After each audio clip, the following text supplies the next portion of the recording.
নমস্কার। ইত্যাদি ইত্যাদিতে সবাইকে স্বাগত জানিয়ে আবারও এসেছি একটি নতুন পর্ব নিয়ে।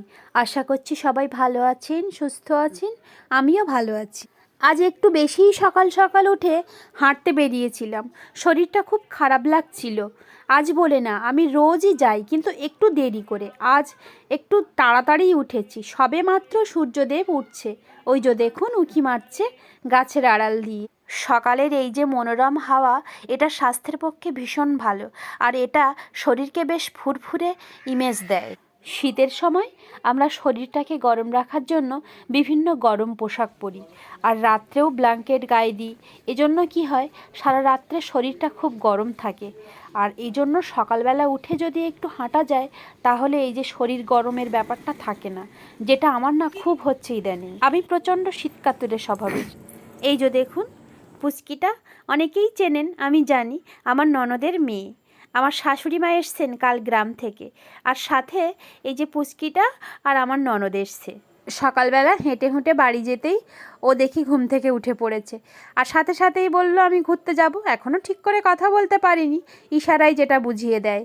তাই ওকে নিয়ে ব্রাশ করে আবার একটু হাঁটতে বেরিয়েছি, আর ওর বিভিন্ন বায়নাগুলো মেটাতে শুরু করেছি।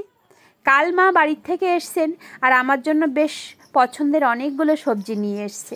আমি গ্রামের মেয়ে, তাই আমার কাছে এই ধরনের সবজিগুলো ভীষণ পছন্দের। এই যে মানকচু একটু নিয়ে এসছে, কয়েকটা তরুল, এটা আমাদের গ্রাম বাংলায় তরুল বলে আমার গ্রামে, আর এখানে অনেকে পুরুল, কেউ ধুঁধুল। আর এটা লাউ শাক নিয়ে এসছে কয়েকটা, আর একটু গাঁটি কচু নিয়ে এসছে, একটা ছোট্ট লাউ, আর কিছু পাকা কলা। এই গাঁটি কচুগুলোর স্বাদ অনেক। মায়ের হাতে খুব ব্যথা, তাই খুব একটা আনতে পারেননি, এই সামান্য কটাই নিয়ে এসছে। আর যে বিশেষ জিনিসটা নিয়ে এসছে সেটা আমার ভীষণ প্রিয়। এই শীতে সবারই খুব ভালো লাগে এটা, যারা খান আর কি।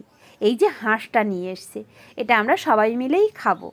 শীতের সবথেকে সেরা মাংস আমার মনে হয় হাঁসের মাংস। যাই হোক, এই টাটকা সবজিগুলোকে আমি আর শুকিয়ে নষ্ট করতে চাই না। আর এই তরুলের তরকারি চিংড়ি মাছ দিয়ে এত ভালো লাগে, যেটা আপনাদের সাথে আমি শেয়ার না করে পারলামই না। তরুলগুলোকে আমি খোসা ছাড়িয়ে নিয়ে ভালো করে ধুয়ে নেব, কেটে আর ধোবো না। এই যে সুন্দর করে ধুয়ে নিয়েছি, এবার এটাকে সুন্দর করে টুকরো টুকরো করে কেটে নেব। এই রেসিপিটাই আমি আপনাদের সাথে আজ শেয়ার করব। আমি শেখাচ্ছি না, আমার গ্রামে কি করে রান্না হয় তাই আমি এটা আপনাদের সাথে শেয়ার করছি। এই সবজিটা আমার খেতে ভীষণ ভালো লাগে। এই সবজিটা একটু জলীয় সবজি, ভীষণ জল বেরোয় কোনো জল ব্যবহার না করলেও। তাই জন্য আমি গ্যাস না পুড়িয়ে উনুনে আমার যে কড়াইটা আছে, যেটাতে আমি রান্না করি, সেই কড়াইটা কালো হয়ে গেছে, কিন্তু কি বলুন তো, ওটা মাজি ঘষি কিন্তু ওঠে না, অনেক পুরনো তো, ওই জন্য ওটাকে আমি লবণ দিয়ে বেশ কিছুক্ষণ ঢাকা দিয়ে রেখেছিলাম, ওই যে মিনিট দুইখানি। আর ঢাকনা খুলতেই দেখুন কি পরিমাণে জল বেরিয়েছে। এবার সামান্য একটু লবণ দিয়ে যতক্ষণ না এটা জলটা শুকিয়ে যাবে, ততক্ষণ এটাকে আমি জাল করতে থাকবো। এজন্যই আমি এটাকে কাঠের উনুনে বসিয়েছি। কতক্ষণ লাগলো জানেন?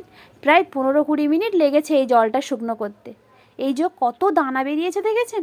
অনেকে ভাবছেন এটা মনে হয় পোক্ত সবজিটা, ওই জন্য এত দানা বেরিয়েছে, কিন্তু না, এই সবজিটা এতটাই দানা হয়, প্রচুর দানা ভর্তি। আর এটা একদম কচি সবজি, মা নিজে হাতে করে নিয়ে এসছে, আর আমি রান্না করব না তাই কখনো হয়?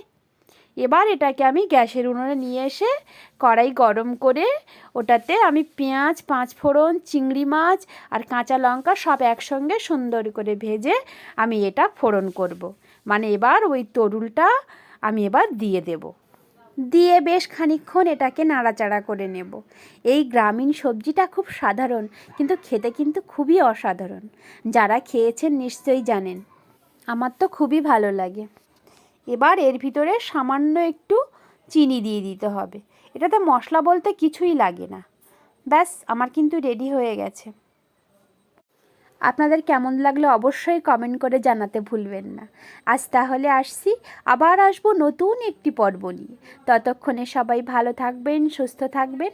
আর আমার পর্বগুলো যদি ভালো লেগে থাকে, লাইক, কমেন্ট, শেয়ার, সাবস্ক্রাইব করে আমাকে এগিয়ে যেতে সাহায্য করবেন। নমস্কার।